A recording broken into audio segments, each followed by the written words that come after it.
कल मैंने आप लोगों को ये चार फंक्शंस लिखवाया था ना। इन चारों का यूज देखना है।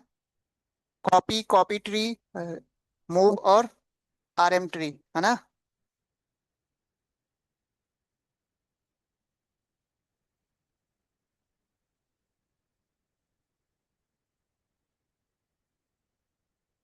मान लो आपने एक फाइल बनाई, सैंपल नाम के, सैंपल डॉट टीएक्सटी नाम की एक फाइल बनाई।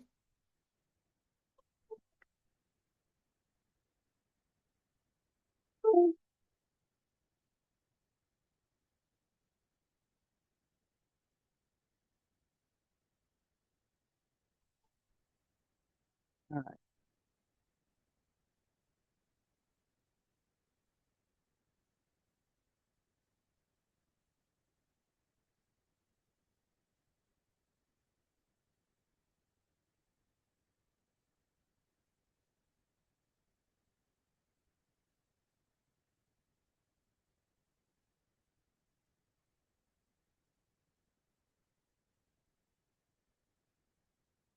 अब करना क्या है? हाँ, हाँ, हाँ।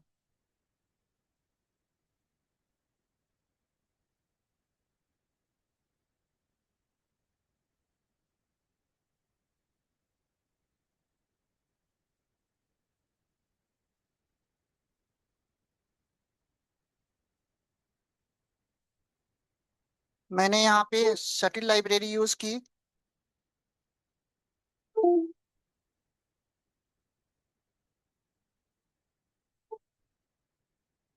क्या है?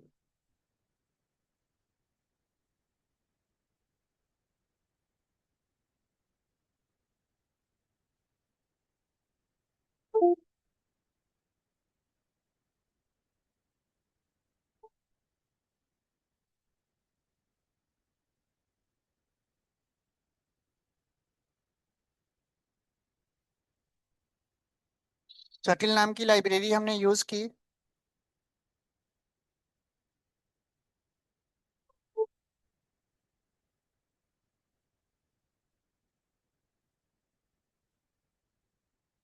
और इस सटिल लाइब्रेरी के अंदर आपका कॉपी नाम का मेथड होता है। अब मेरे को जो सैंपल डॉट टीएक्सटी नाम की फाइल बनी है, जस्ट उसका हमें एक डुप्लीकेट फाइल बनाना है।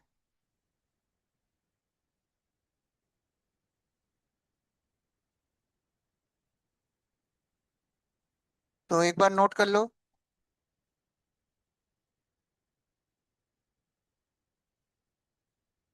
तो जैसे ही आप इस प्रोग्राम को रन करोगे, तुरंत सैंपल डॉट टीएक्सटी का एक डुप्लीकेट फाइल आपका बन चुका होगा। समझ में आ रही है बात? तो कोई भी फाइल पहले से है और उसका जस्ट आपका एक डुप्लीकेट फाइल बनाना है, तो उसके लिए आप कॉपी मेथड यूज करोगे।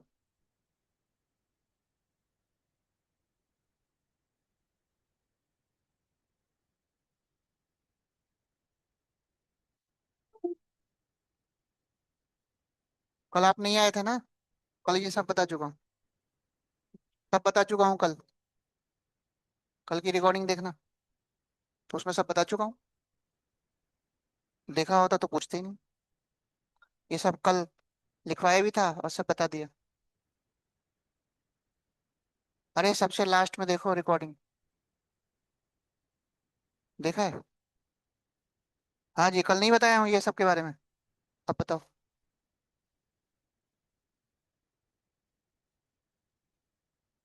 तो फिर चारों के बारे में बता चुका हूँ। सटिल नाम की एक प्री डिफाइंड लाइब्रेरी होती है और उसी के अंदर ये चार मेथड होते हैं। कॉपी जो है कॉपी करने का काम करता है, कॉपी ट्री होता है, मूव होता है और एक आरएम ट्री होता है। तो उन्हीं चारों का यूज समझना है। इतना क्लियर? तो जैसे मैंने इसको रन किया, ये देखो, तुरंत आपका एक नई डुप्लीकेट फाइल बन गया। तो आपका यहाँ पे सैंपल था और एक डेमो बन गया।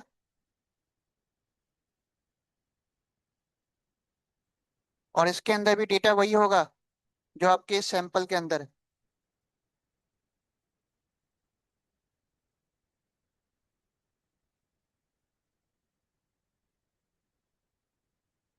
कॉपी समझ में आ गया। अब इसमें आपको एक कॉपी ट्री नाम का फंक्शन मिलेगा।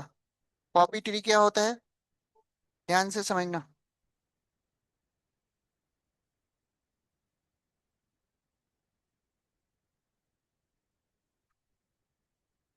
कॉपी और कॉपी ट्री में डिफरेंस क्या होता है। मान लो आपके पास एक फोल्डर है, ध्यान से समझना। एक फोल्डर मैंने बनाया पाइथन नाम से, ठीक है। और इस फोल्डर में बहुत सारे फाइल मैंने कॉपी कर लिया। मान लो मैंने क्या किया, इस पाइथन फोल्डर के अंदर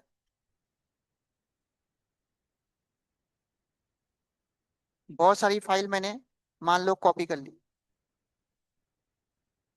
कहीं से भी कॉपी पेस्ट कर लो, फाइल आपका किसी भी टाइप का हो सकता है। एक फोल्डर के अंदर बहुत सारी फाइल मैंने क्या की, पेस्ट कर दी, ठीक है। तो आपके पास कॉपी ट्री को समझने के लिए पहले से एक फोल्डर होना चाहिए, और उस फोल्डर में बहुत सारी हमने क्या की, फाइल्स कॉपी पेस्ट कर ली। क्लियर।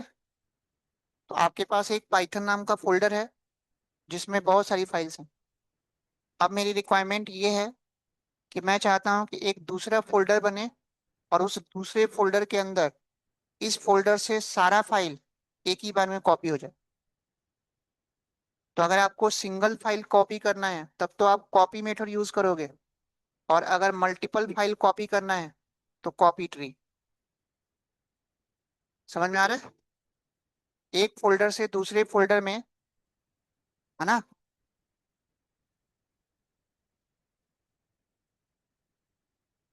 हम्म।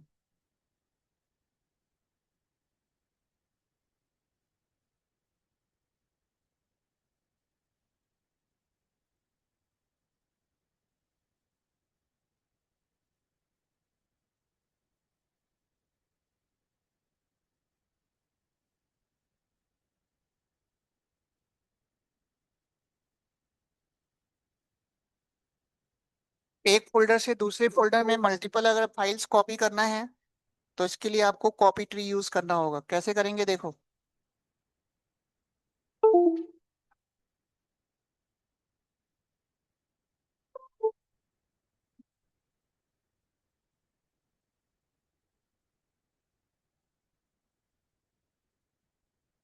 कॉपी ट्री यूज करो, और यहाँ पे पहले पैरामीटर में आपने पाइथन फोल्डर का नाम दे दिया, और दूसरे में आपने एक नए फोल्डर का नाम दे दिया। इतना नोट करो।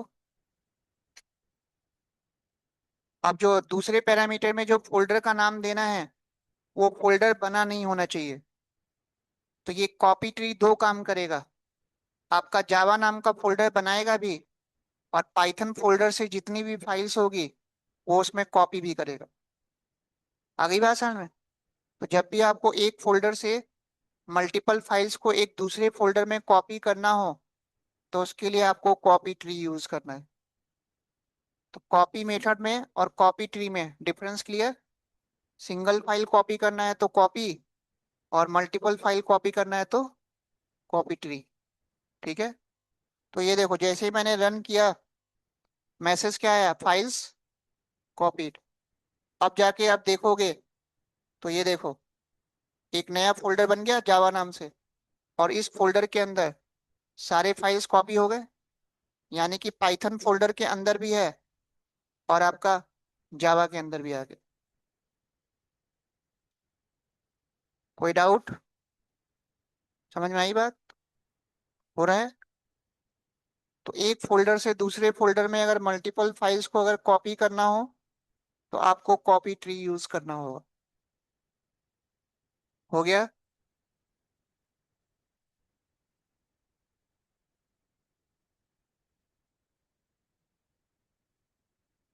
अब इसमें आपका एक फंक्शन आता है मूव।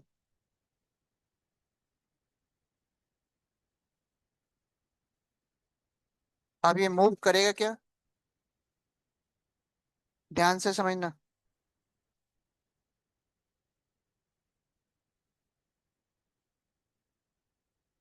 हाँ जी। अब जैसे ही आपने ये लिखा मूव मेथड, अब ये क्या करेगा, पूरा जो पाइथन वाला जो फोल्डर था, complete folder with file, Java folder के अंदर मूव हो जाएगा। मतलब आपका जो पाइथन जो फोल्डर था, वो वहां से तो गायब हो जाएगा, है ना, और किसके अंदर पेस्ट हो जाएगा, जावा फोल्डर के अंदर।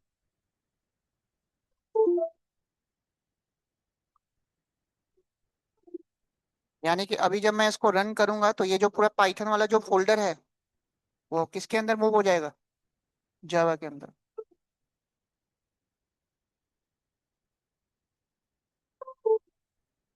लिख रहा है ये।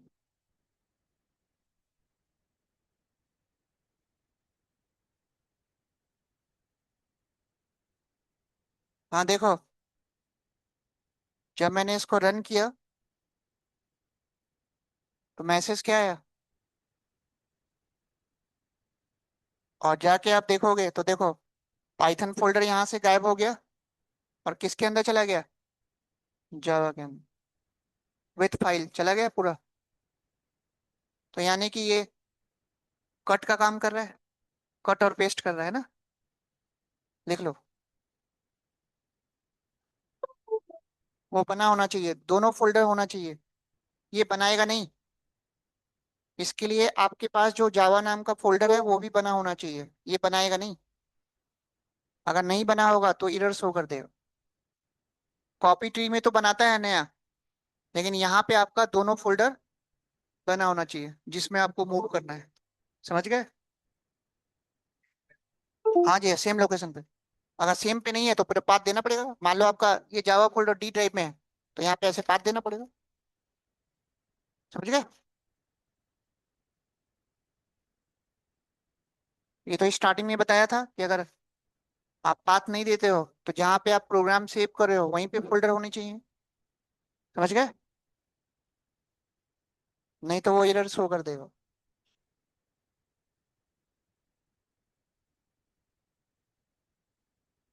हाँ जी, इतना हो गया सबका। तो कॉपी कॉपी ट्री मूव सबको क्लियर हुआ। हाँ, तो बहुत पसंद कर रहा है।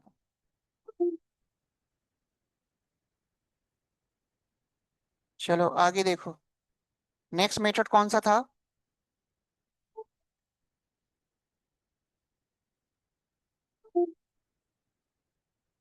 हमने कॉपी यूज कर लिया, कॉपी ट्री यूज कर लिया, मूव यूज कर लिया। अब एक आरएम ट्री है। आरएम ट्री का काम होता है फोल्डर को रिमूव करना। तो कल भी हमने फोल्डर रिमूव करना देखा था, लेकिन वहां पे हमने मेथड कुछ और यूज किया था। कौन सा यूज किया था, ओएस लाइब्रेरी के अंदर मैंने बताया था। कौन सा, RMDIR, रिमूव डायरेक्टरी, है ना। तो डिफरेंस क्या है RMDIR और आरएम ट्री में। जब कल मैंने RMDIR बताया था तो कंडीशन क्या बताया था, कि आपका फोल्डर खाली होना चाहिए। अगर फोल्डर खाली नहीं है तो वो एरर शो कर रहा था, है ना। अब मान लो मेरे पास एक फोल्डर है और उस फोल्डर के अंदर बहुत सारे सब फोल्डर और बहुत सारे फाइल हैं। तो अगर मेरे को उसको खाली करना हो तो बहुत टाइम लगेगा, है ना। और जब तक मैं खाली नहीं करूंगा तब तक मैं RMDIR का यूज करके उस फोल्डर को रिमूव नहीं कर सकता, बताया था। अब मेरी रिक्वायरमेंट ये है कि एक फोल्डर के अंदर बहुत सारे सब फोल्डर और फाइल्स हैं, और बिना इनपुट किए डायरेक्ट फोल्डर को मेरे को रिमूव करना है। तो उसके लिए आरएम ट्री। डिफरेंस समझ में आ गया। तो आरएम ट्री में आपके पास फोल्डर खाली हो या भरा हो कोई मतलब नहीं है, सारा एक ही बार में क्या करेगा, खत्म कर दे। समझ में आ गई बात। तो कैसे करेंगे देखो।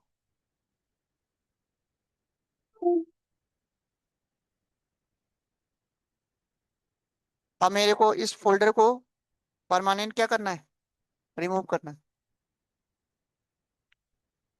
तो अब मैं यहाँ पे क्या यूज करूंगा, आरएम ट्री, और फोल्डर रिमूव। लिख लो। तो जैसे ही आप इंटर करोगे आपका सारा रिमूव हो चुका होगा।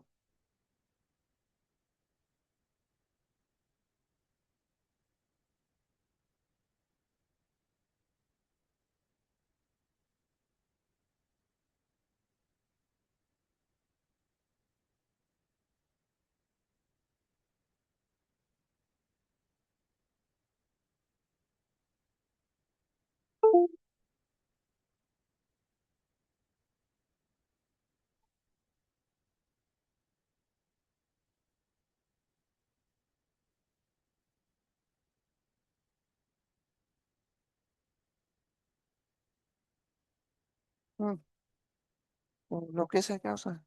लोकेश। देख लेना, अगर हो तो भेज देना।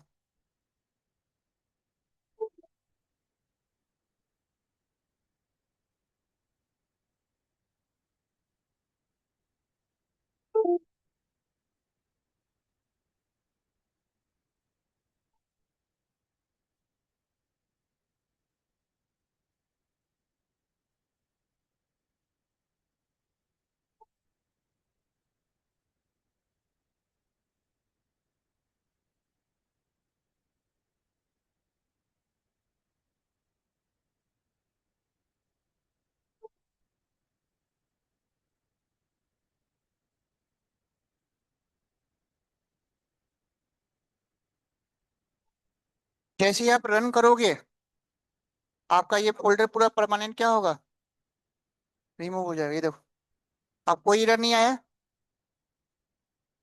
कल वाले में क्या था, आपको पहले पूरा खाली करना पड़ रहा था, एक ही बार में कंप्लीट डिलीट हो गया।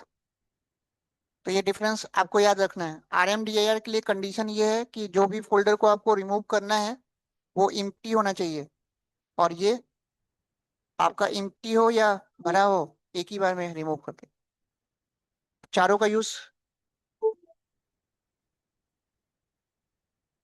मूव वाले के लिए दो फोल्डर होना चाहिए, दो फोल्डर सेम लोकेशन पे नहीं होगा तो कैसे करेगा? तो करेगा, क्यों नहीं करेगा? है। हाँ हाँ, कहीं करो, कोड तो कहीं लिखो, सब बताया तो था मैंने, VS कोड पे कैसे काम करते हैं, बताया था ना आप लोग को। वो एडिटर तो कोई भी यूज करो, जरूरी हो ना कि आपको यही यूज करना है। सारा बताया था मैंने, VS कोड बताया था, गूगल कोलैब बताया था, जुपिटर बताया था, स्पाइडर बताया था, बहुत सारा बताया था। जो यूज करना है बस आपको ध्यान देना होगा, VS कोड में जो फाइल आप बना रहे हो कहाँ पे, लोकेशन कहाँ है, वहीं पे फोल्डर बनाना होगा। वो आपको ध्यान देना होगा। वो अगर लोकेशन सेम नहीं मिलेगा तो एरर तो आएगा ही। तो वो देखो आप फाइल बना कहाँ रहे हो। चलो आगे देखो।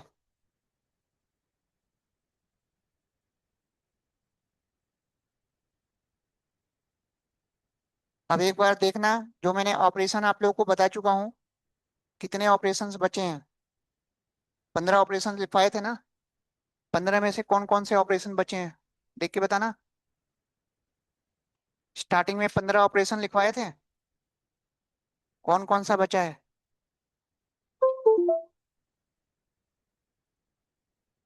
एक रैंडम एक्सेस आप फाइल बचा है, और ठीक है, और तीन, और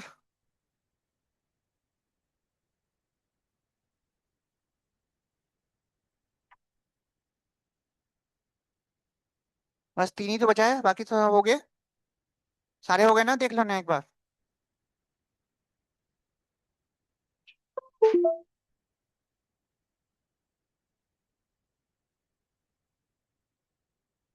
हाँ, तीन बचा है ना। चलो देखो।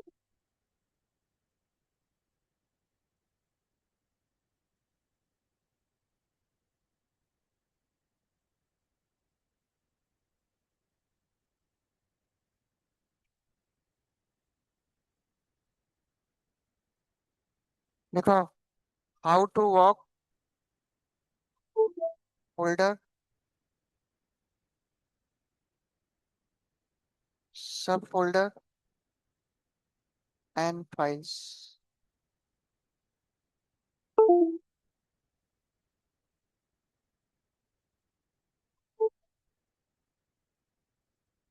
बहुत डिस्टर्ब कर रहा है।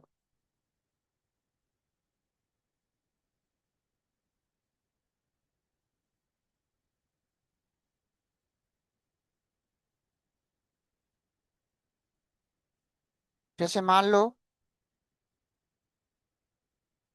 मैं इस फोल्डर के अंदर चला गया, इसके अंदर मैं कुछ फोल्डर बना लेता हूँ,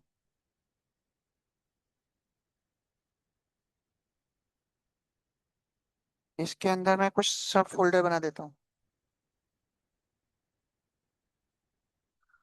तो ये सब रिक्वायरमेंट को फुलफिल करने के लिए कुछ ऐसा होना भी चाहिए। आ रही भाषा में तब आपका रन करेगा। ठीक है।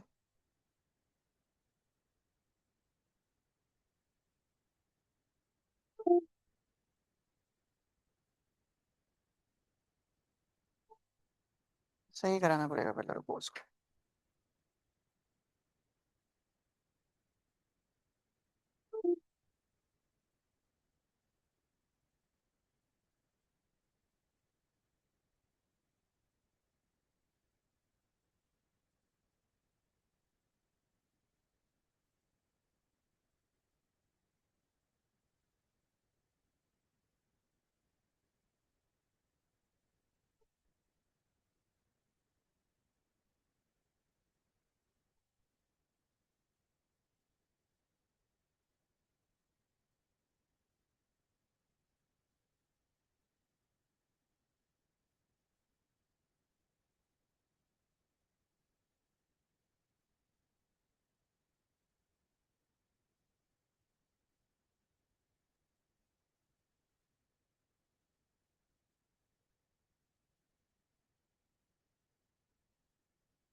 आंसर समझना। आपको क्या करना होगा अभी जो मैं बताने जा रहा हूँ, हाउ टू वॉक फोल्डर, सब फोल्डर और फाइल्स। इसके लिए पहले आप क्या करो, आपके पास एक फोल्डर होना चाहिए और उस फोल्डर में बहुत सारी फाइल्स कॉपी पेस्ट करके रख लो, और उसमें कुछ फोल्डर्स कॉपी पेस्ट करके रख लो, और फोल्डर के अंदर सब फोल्डर कॉपी पेस्ट करके रख लो। ठीक है। अब मेरे को क्या करना है, एक लूप चलाना है कि जब मैं उस लूप को रन करूं तो अपने आप वो चेक करे कि उस फोल्डर के अंदर, ठीक है, कितने फोल्डर हैं, कितने सब फोल्डर हैं और कितने फाइल्स हैं। वो वन बाय वन वॉक करके और मेरे को पूरा डिटेल बताए। समझ में आ रही बात? हमें बताए कि जैसे मान लो मेरे को जानना है कि इस फोल्डर के अंदर कौन कौन सा फोल्डर है, कौन कौन सा सब फोल्डर है और कौन कौन सा फाइल है। आ रही बात समझ में? तो ऐसा है, बना लिया आप लोगों ने डेस्कटॉप पे कोई एक फोल्डर बना लो जिसमें बहुत सारा फाइल कॉपी पेस्ट करके रख लो, कुछ फोल्डर्स कॉपी पेस्ट करके रख लो और उसके अंदर सब फोल्डर कॉपी पेस्ट करके रख लो। ठीक है, तभी आप इसको रन कर पाओगे। ठीक है। अब मैंने कल आप लोग को पाथ सेट करना बताया था कि एक फोल्डर से दूसरे फोल्डर में जाने के लिए कौन सा मेथड यूज करते हैं, CHDAR, बताया था। तो मैंने क्या किया, सबसे पहले मेरे को इस फोल्डर के अंदर जाना है, तो मैंने यहाँ से पाथ कॉपी कर लिया, यहाँ से पाथ कॉपी कर लिया। ठीक है। और पाथ कॉपी करने के बाद अब मैं क्या करूंगा,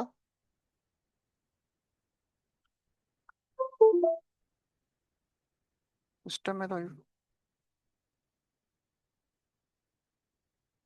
यहाँ पे मैंने पेस्ट कर दिया। इतना तो कल बताया था। अब कल मैंने ये भी बताया था आपको, यहाँ पे ये वाला अगर हम स्लैश यूज करते हैं तो 2 बार देना होगा, और अदरवाइज फॉरवर्ड स्लैश अगर दोगे तो वो केवल 1 बार देना होगा। बताया था। तो आपको अगर बैकवर्ड देना है तो 2 बार दे दो, और फॉरवर्ड देना है तो 1 बार। इतना कर लिया। अब आपके पास जो फोल्डर है उसका पाथ आप लोग दे लो। कर लिया। और इसके बाद अब आपको क्या करना है, अरे नहीं समझ में आ रहा है? यार ये बार बार ये बंद हो रहा है, वो बहुत दिक्कत हो रही है। देखो ना, ये हो रहा है हर 5 मिनट पे।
हाँ जी, आवाज आ रही है अब आप लोग को?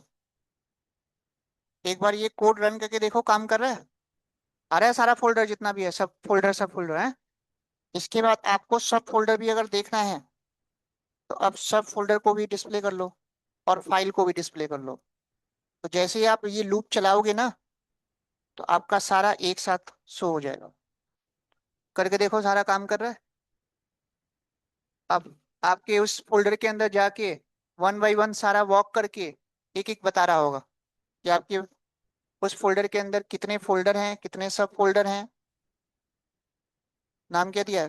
फाइल दिया है ना? कुछ ऐसे काम कर रहा होगा, सारा डिटेल आपका आ रहा होगा। मेरे फोल्डर के अंदर ये सारा डिटेल है, आपने जो रखा होगा वो आ रहा होगा। आ रहा है?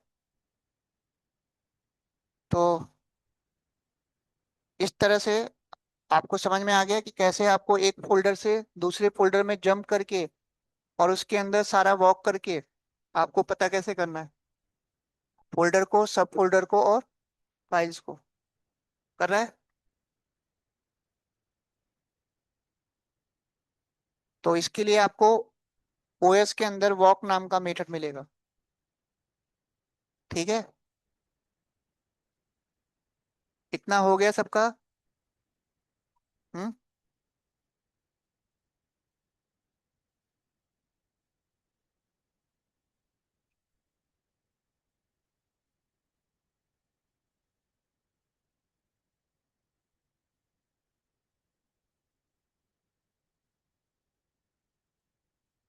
सबका काम कर रहा है ना? बस इसके लिए आप क्या करना है, एक डेस्कटॉप पे एक फोल्डर बना लेना और उस फोल्डर के अंदर बहुत सारे फोल्डर, सब फोल्डर और फाइल्स कॉपी पेस्ट करके रख लेना। तब आप रन करोगे तो प्रॉपर काम करेगा। और किसी भी दूसरे फोल्डर में अगर आपको जाना है तो यहाँ पे बस पाथ आप चेंज कर देना। समझ गए? जैसे मान लो अगर मेरे को विंडोज फोल्डर के अंदर ये पता करना हो कि कितने फाइल्स हैं, क्या क्या हैं, तो मैं क्या करूँगा, मैं सी ड्राइव के अंदर मेरा एक विंडोज नाम का फोल्डर होता है। ये विंडोज फोल्डर है। अगर मैं इस विंडोज फोल्डर का अगर मैं पाथ दे दूं तो मेरे को सारा डिटेल पता चल जाएगा कि इस विंडोज फोल्डर में कितनी फाइल्स हैं, कितने फोल्डर हैं, ये सारा बता देगा। ये देखो, यहाँ पे दो बार स्लैश दे देना। अब देखो, जब आप रन करोगे तो ये पूरे विंडोज का बता देगा। कब तक चलेगा लूप? जब तक कि उसको फाइल मिलता रहेगा, फाइल फोल्डर सब फोल्डर मिलता रहेगा। पूरा डिटेल आ गया। यानी कि पूरे विंडोज फोल्डर के अंदर मिलियन बिलियन फाइल्स होंगे, फोल्डर होंगे। सारा डिटेल एक ही बार में आपको पता चल जाएगा। और उसके बाद जब लूप से बाहर आएगा तो ये सारा आप कॉपी करके एक नोटपैड में पेस्ट कर लेना, तो आपको सारा डिटेल मिल जाएगा। समझ में आ गई बात? नहीं आई? तो ये तब तक चलेगा जब तक कि उसको फाइल फोल्डर और सब फोल्डर मिलता रहे। समझ गए? नहीं, मेरे को रिक्वायरमेंट है, मेरे को ये पता करना है कि विंडोज के अंदर टोटल फाइल कितनी है, कितने फोल्डर हैं, पूरा डिटेल हमें चाहिए। है? आ रही बात समझ में?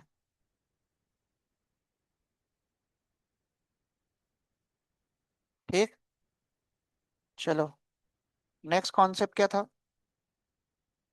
How to check existence of file और फोल्डर। अब ध्यान से समझना, फाइल और फोल्डर के एग्जिस्टेंस को चेक करने के लिए ना, ओएस लाइब्रेरी के अंदर आपको तीन मेथड मिलेंगे। OS dot path dot exist. पहले इन मेथड्स के बारे में अलग से नोट कर लो। तीन मेथड मिलेंगे,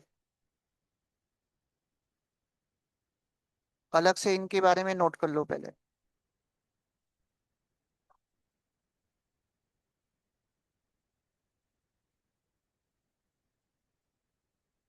this method use for to check existence of file and folder both.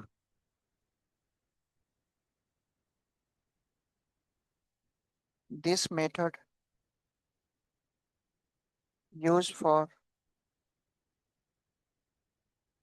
To check only folder.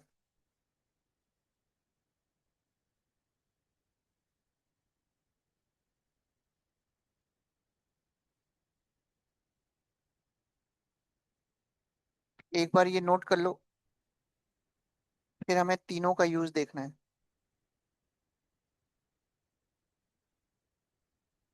हाँ जी, डिफरेंस सबको क्लियर है। ईच डीआईआर केवल फोल्डर की एग्जिस्टेंस को चेक करेगा, और ईच फाइल केवल फाइल की एग्जिस्टेंस को चेक करेगा। और एग्जिस्ट वाला अगर मेथड यूज करते हो तो वो दोनों चेक करेगा। तो तीनों में से बेस्ट कौन सा है?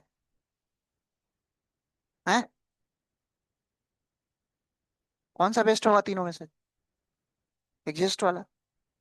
तो सबसे ज्यादा आपका यही वाला यूज होता, क्योंकि ये वाला मेथड अगर यूज करते हो तो वो दोनों के लिए काम करेगा, चाहे आपका फाइल हो चाहे आपका फोल्डर हो। समझ में आ रही बात?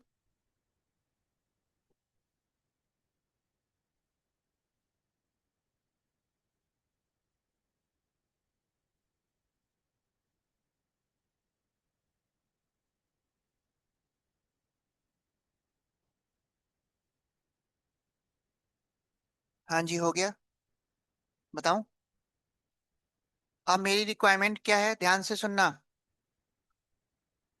ये वाला जो कॉन्सेप्ट है, आज जो मैं प्रोजेक्ट दूंगा उसमें आप लोग यूज कर सकते हो। इतना तो आपको पता है, जब मैंने फाइल हैंडलिंग जब आप लोगों को करवाई थी तो मैंने बताया था कि आर और आर प्लस के लिए फाइल पहले से होनी चाहिए। और अगर फाइल पहले से नहीं होगी और आप उसको रीड करना चाहोगे तो एरर आएगा। बताया था। तो मैं चाहता हूं कि यहाँ पे मैं फाइल के पहले एग्जिस्टेंस को चेक करूं। अगर फाइल अगर है तब तो फाइल से डेटा वो रीड करे, और अगर फाइल नहीं है तो वो बना दे। तो इससे फायदा क्या होगा? एरर नहीं आएगा। आ गई बात समझ में? तो मैं चाहता ये हूं कि मैं एक ऐसा प्रोग्राम बनाऊं कि वो फाइल के एग्जिस्टेंस को भी चेक करे और रीड और राइट का प्रोग्राम भी बनाए। क्वेश्चन समझ में आया? हाँ। हाँ जी। नहीं आया समझ? आपको आर और आर प्लस बताया था। तो आर और आर प्लस के लिए कंडीशन क्या था? कि फाइल पहले से होनी चाहिए, और आर आर प्लस में अगर फाइल नहीं होगी और रीड करना चाहोगे तो एरर आए। तो उस केस में हम इसको यूज कर सकते हैं कि जो हम फाइल रीड करना चाहते हैं पहले वो चेक करे कि वो फाइल है या नहीं है। अगर है तब तो रीड करे, और नहीं है तो राइट कर दे। पहले बना दे और उसमें डेटा राइट कर दे, तो एरर आएगा ही नहीं। समझ गए?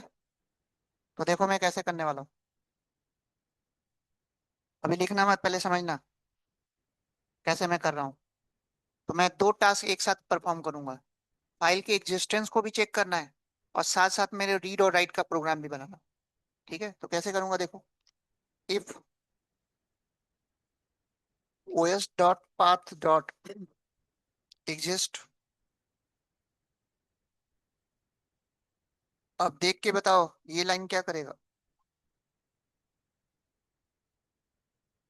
चेक करेगा आपके पास सैंपल डॉट टीएक्सटी नाम की फाइल है या नहीं है। अगर होगा तो इफ में जाएगा, और नहीं होगा तो कहाँ पे जाएगा? एल्स वाले पार्ट में जाएगा। और अगर है तो फिर ये क्या करे?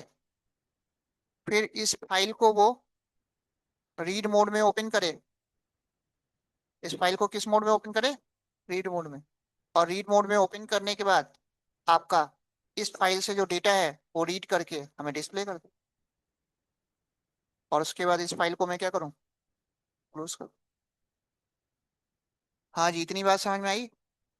यानी कि अब आर मोड में वो तभी जाएगा जब फाइल होगा, और जब नहीं होगा तो कहाँ चला जाएगा? और इस केस में ये फाइल क्या करे? बना दे। डब्लू मोड क्या करेगा? फाइल अगर होगा तो ओवरराइट करेगा, नहीं हो तो बना देगा, बताया था। अब मैंने इसका यूज करके एक लाइन का डेटा इसमें राइट करा दिया।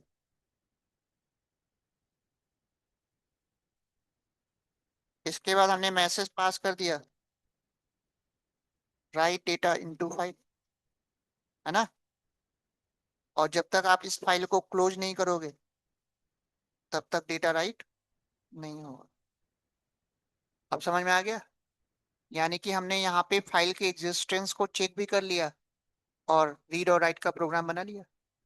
चलो अब देख के बताओ, इस प्रोग्राम को जब मैं रन करूंगा तो किस में जाएगा, पहले इफ में जाएगा या इल्स में जाएगा?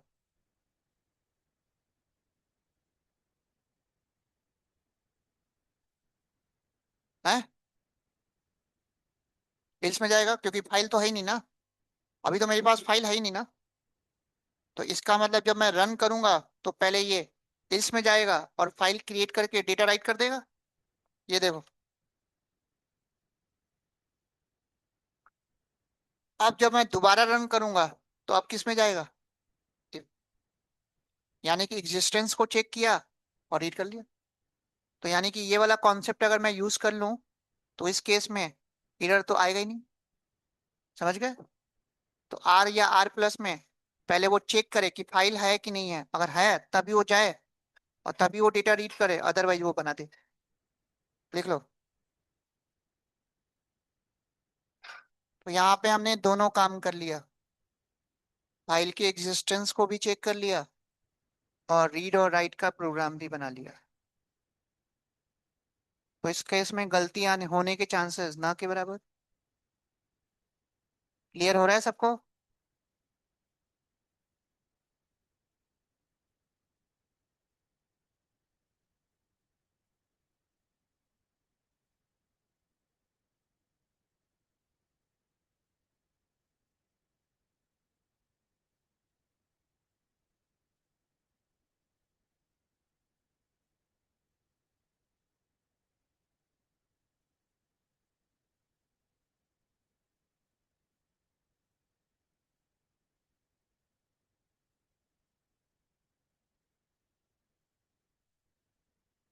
हाँ जी, यहाँ तक किसी को कोई कंफ्यूजन है तो बताओ। अब हमें फोल्डर के एग्जिस्टेंस को भी चेक करना है। ये तो हमने फाइल के एग्जिस्टेंस को चेक कर लिया। फाइल अगर होगी तो इफ में जाएगा, नहीं होगी तो एल्स में जाएगा।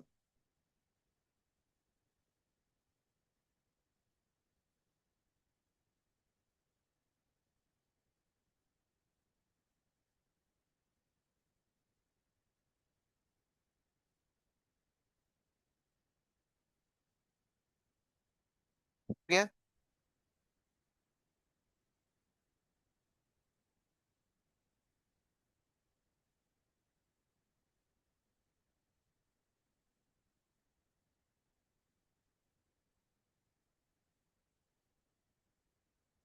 यहाँ तक किसी को कोई डाउट हो तो पूछ लो।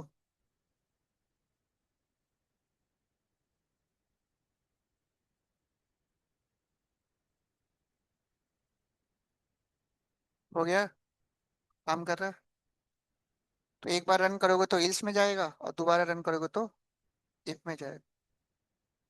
तो ऐसे केस में गलती होने के चांसेस ना के बराबर। तो आज जो मैं प्रोजेक्ट दूंगा आप लोगों को फाइल हैंडलिंग में बनाने के लिए, वहां पे ये वाला कॉन्सेप्ट यूज करोगे। ठीक है? चलो अब फोल्डर के एग्जिस्टेंस को चेक करें। हैं? चलो, अब मैंने एक कोड लिखा, os.path. is dir। चलो अब देख के बताना ये करेगा क्या।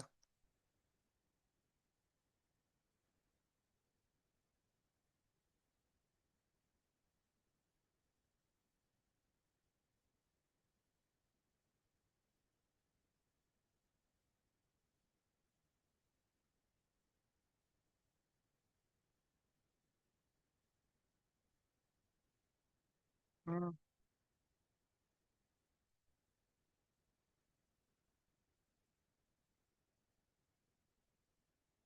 चलो बताओ क्या करेगा ये। हाँ, मतलब जब मैं रन करूंगा तो पहले तो चेक करेगा कि पाइथन नाम का फोल्डर है या नहीं है। अगर होगा तो दे देगा फोल्डर फाउंड, और उसके बाद जो भी आपको काम करना है वो कोड इफ के अंदर दे दोगे। और अगर नहीं होगा तो कहाँ चला जाएगा, इल्स में, और वो फोल्डर बना देगा और मैसेज आ जाएगा फोल्डर क्रिएट। तो अभी जब मैं रन करूंगा तो अभी तो इल्स में जाएगा, क्योंकि फोल्डर है नहीं, हमारे पास फोल्डर बना नहीं है ना। तो ये देखो, अब जब मैं रन करूंगा तो अब क्या दे देगा, फोल्डर। समझ में आ गई बात, नहीं आई? लिख लो। तो इस तरह से आप फोल्डर और फाइल के एग्जिस्टेंस को चेक कर सकते हो, और उसके बाद जो ऑपरेशन आपको करना है वो कर सकते हो। समझ गए?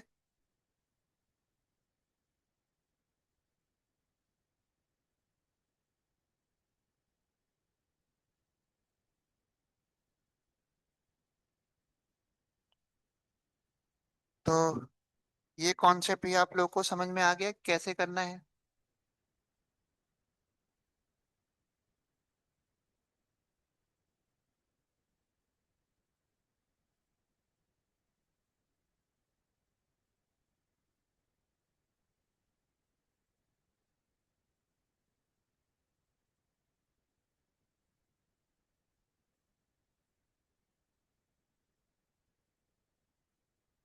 हाँ जी, हो गया।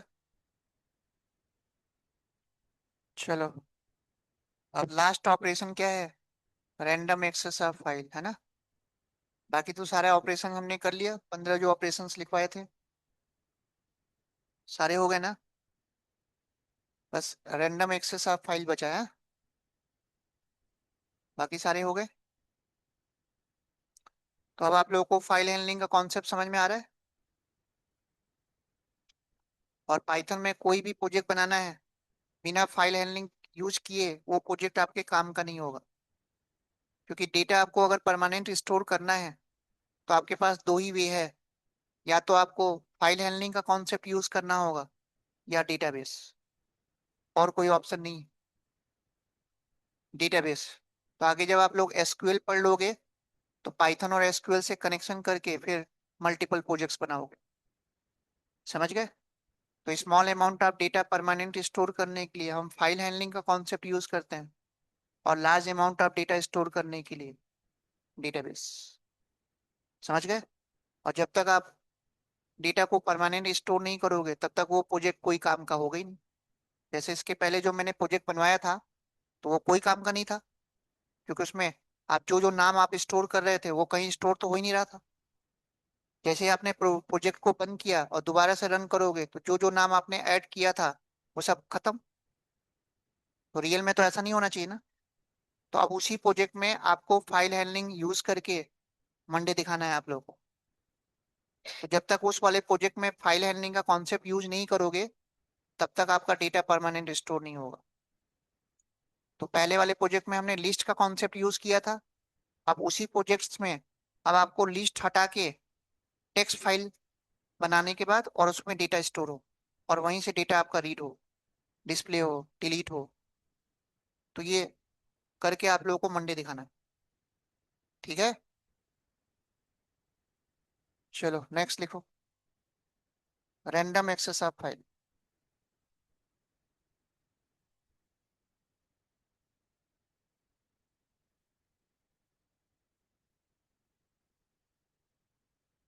अब रैंडम एक्सेस ऑफ फाइल में लिख लेना, दो मेथड यूज होंगे। एक टेल यूज होगा और एक सीक यूज होगा। और सीक के अंदर आपको दो पैरामीटर देना होता है, एक ऑफसेट देना होता है और एक फ्रॉम व्हाट देना होता है।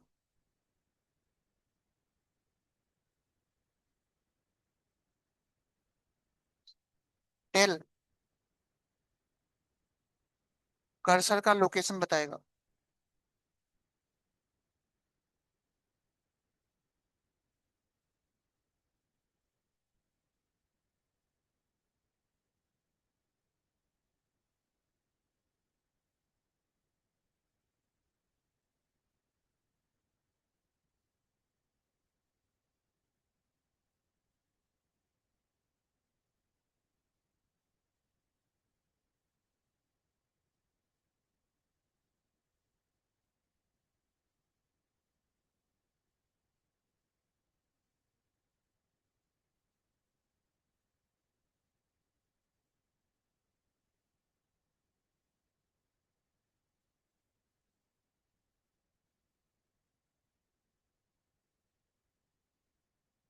ऑफसेट में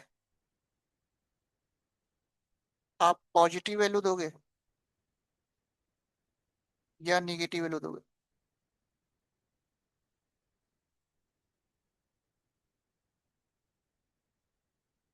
और फ्रॉम व्हाट में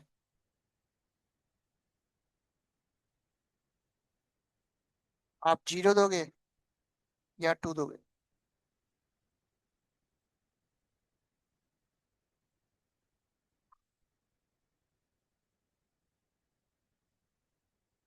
इतनी बात समझ में आ गई?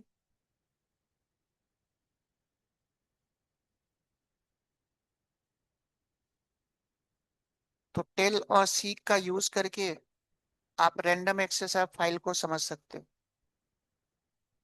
ठीक है, अब ध्यान से समझना। अगर आपने यहाँ पे सीक मेथड में,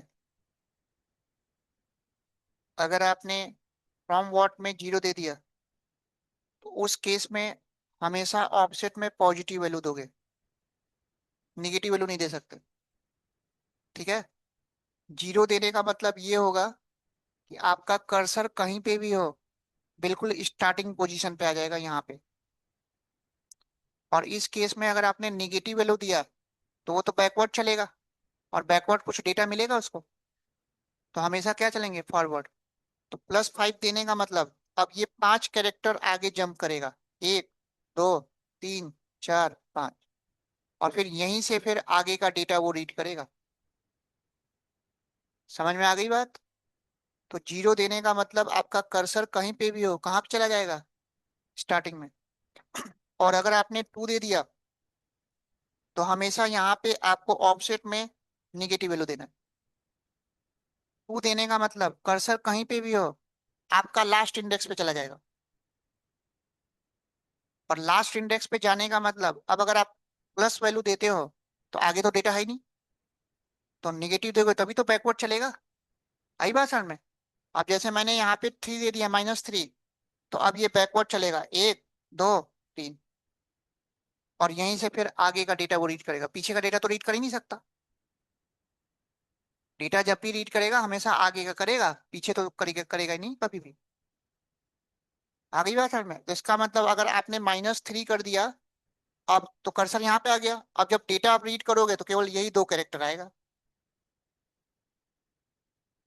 आ गई बात समझ में?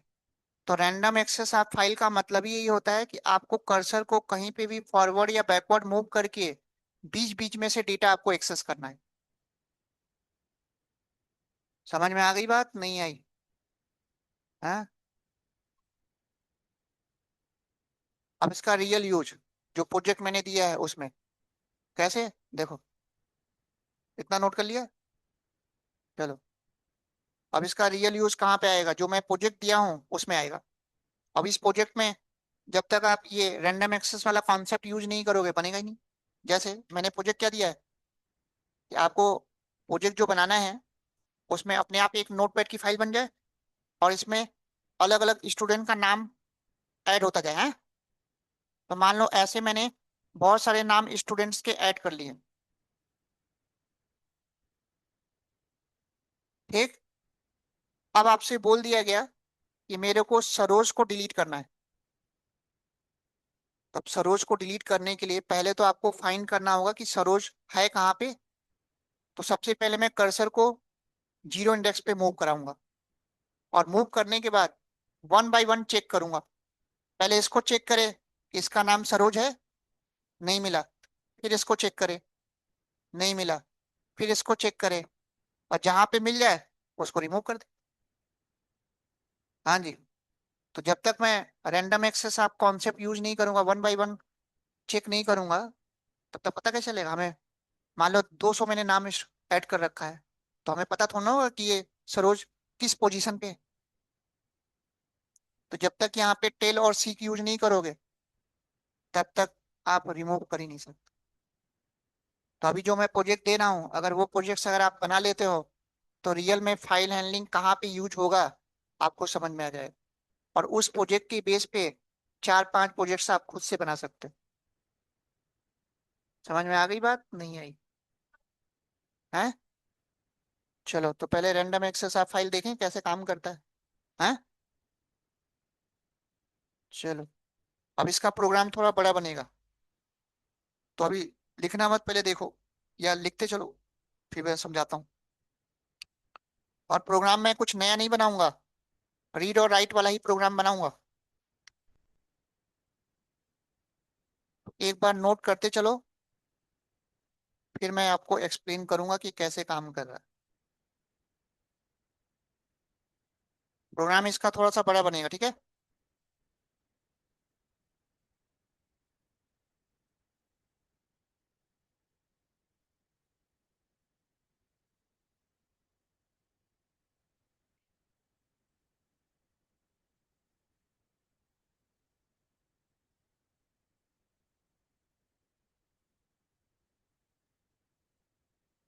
एक बार नोट करते चलो फटाफट, जल्दी जल्दी।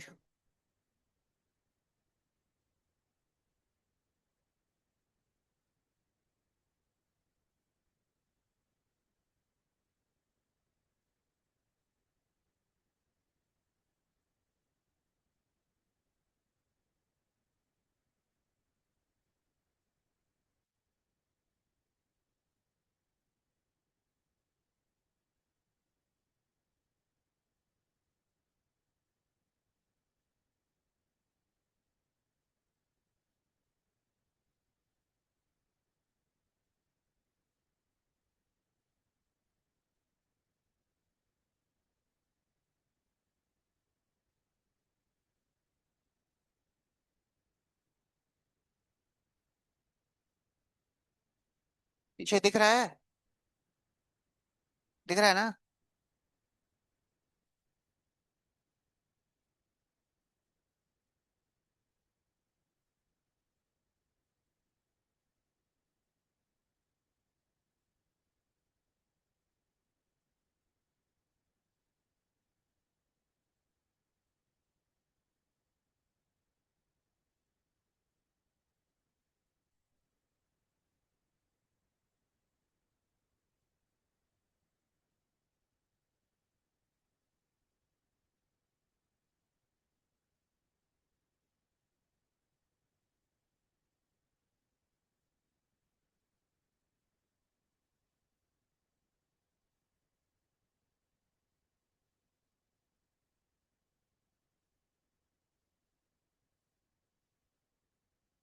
हाँ जी, एक बार ये सारा नोट करो।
हाँ जी, हो गया, बताऊं?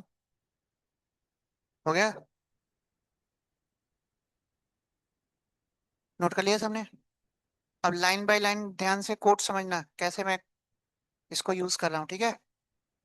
आप लोग इतना तो मैंने कल बताया था कि जब भी आप कोई भी फाइल R+W+W+ में ओपन करते हो, तो बाय डिफॉल्ट कर्सर कहाँ पे होता है? जीरो इंडेक्स पे। और A++ में क्या बताया था?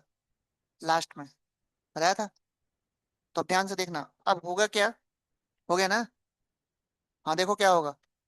जैसे ही ये वाली लाइन चलेगी, अगर आपकी फाइल अगर होगी तो ओवरराइट करेगा, और नहीं होगी तो बना देगा। तो अभी तो नहीं है, बना देगा।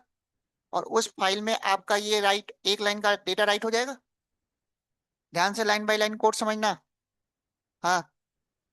अब दोबारा से जब मैं इस फाइल को जब मैं ओपन करूंगा और जब मैं इसका लोकेशन पता करूंगा, तो बताओ यहाँ पे लोकेशन में क्या आएगा।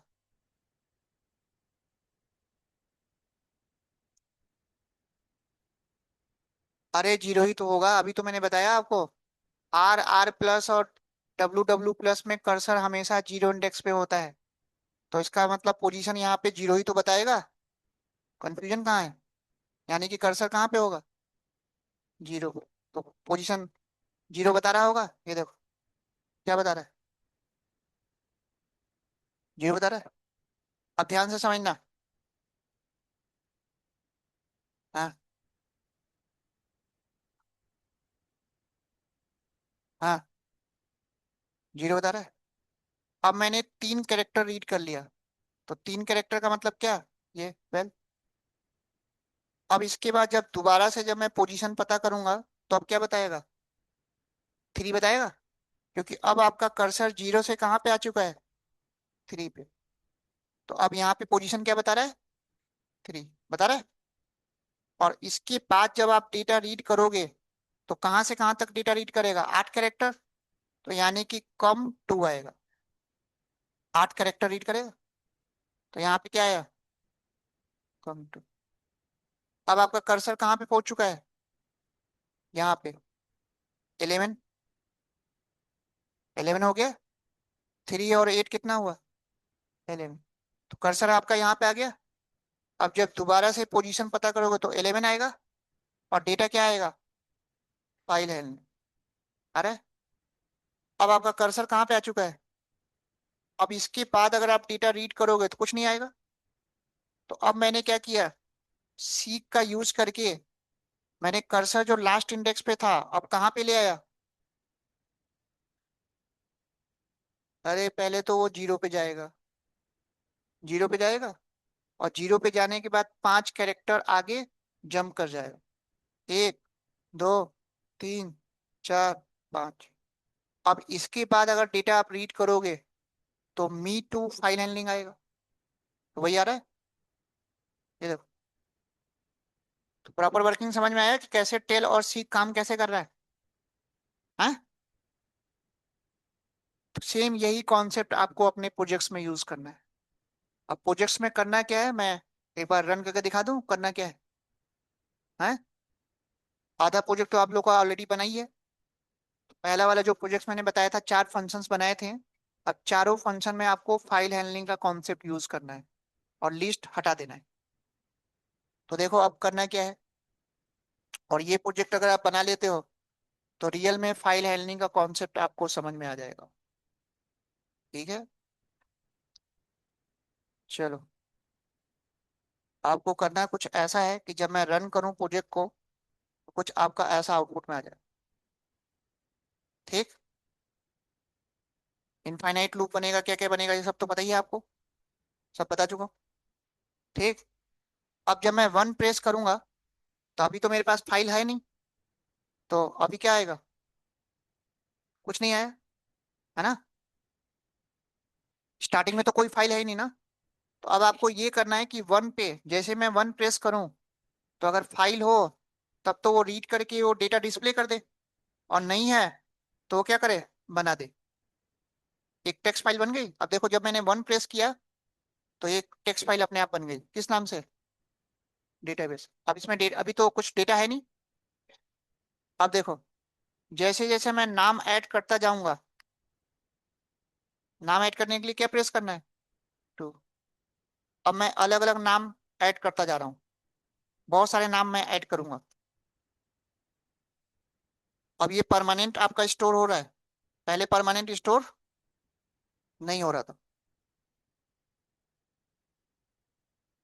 इस तरह से मैंने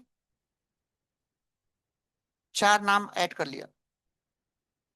अब जब मैं वन प्रेस करूंगा, तो चारों नाम शो होगा। और ये आपका टेक्स्ट फाइल में भी स्टोर हो गया होगा। ठीक। तो वन पे क्या करना है और टू पे क्या करना है, क्लियर। वन पे तो डिस्प्ले करेगा और टू पे ऐड करेगा।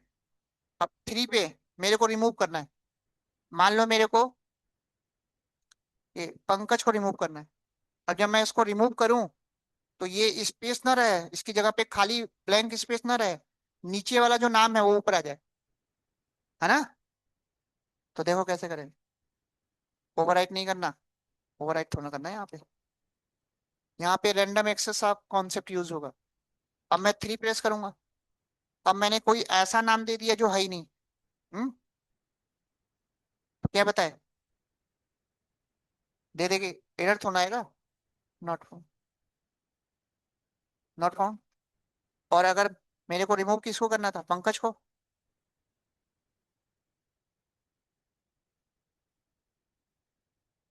अब मैं वन प्रेस करूं तो पंकज नहीं होना चाहिए। और जाके देखोगे तो देखो प्रॉपर।